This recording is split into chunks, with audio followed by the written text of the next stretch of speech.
സുഹൃത്തുക്കളെ, മദ്രാസ് ഹൈക്കോടതിയിലെ justice AD Jagdish Chandra വളരെ മനോഹരമായ, വളരെ പ്രായോഗികമായ, വളരെ തത്വചിന്താനിർഭരമായ ഒരു വിധി പുറപ്പെടുവിച്ചിട്ടുണ്ട്. അതിലെ വാക്യം തന്നെ ഇങ്ങനെയാണ്: കുറ്റകൃത്യങ്ങളിൽ ഏർപ്പെടുന്ന കുട്ടികൾ കുറ്റവാളികളല്ല, അവർ സമൂഹത്തിൻ്റെ ഇരകളാണ്. എത്ര ശരിയാണത്? അദ്ദേഹം തുടർന്ന് പറയുന്നു, പല സാഹചര്യങ്ങളുടെ അടിസ്ഥാനത്തിലാണ് കുട്ടികൾ മോഷണത്തിലോ അല്ലെങ്കിൽ മറ്റേതെങ്കിലും കുറ്റകൃത്യങ്ങളിലോ ഇടപെടുന്നത്. വിശേഷിച്ചും ദാരിദ്ര്യം അതുപോലുള്ള കാര്യങ്ങൾ കൊണ്ടാണ് കുട്ടികൾ ഭക്ഷണം മോഷ്ടിക്കുക അതുപോലുള്ള കാര്യങ്ങളൊക്കെ ചെയ്യുന്നത്. അത് മനസ്സിലാക്കാൻ ബാലനീതി ബോർഡിന് കഴിഞ്ഞിട്ടില്ല. അതുകൊണ്ട് കുട്ടികൾ കുറ്റം ചെയ്തു എന്ന് ബോധ്യപ്പെട്ടാൽ അവരെ നവീകരിക്കുന്നതിനാവശ്യമായ പ്രായോഗിക നിർദ്ദേശങ്ങൾ നൽകുകയാണ് വേണ്ടത്.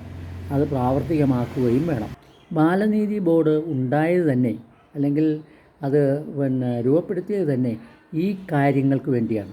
അതായത് അവരെ കുറ്റകൃത്യങ്ങളിൽ നിന്ന് വിമോചിപ്പിക്കുന്നതിനാവശ്യമായ നവീകരണ പ്രവർത്തനങ്ങൾ നടത്തുക, അതിനാവശ്യമായ നടപടികൾ സ്വീകരിക്കുക എന്നുള്ളതായിരിക്കണം ബാലനീതി ബോർഡിൻ്റെ ശ്രമം. കോടതിയുടെ പക്വമായ ഈ നിരീക്ഷണത്തിന് നമുക്കെല്ലാവർക്കും കൂടി ചേർന്ന് കൈയടിക്കാം. Thank you.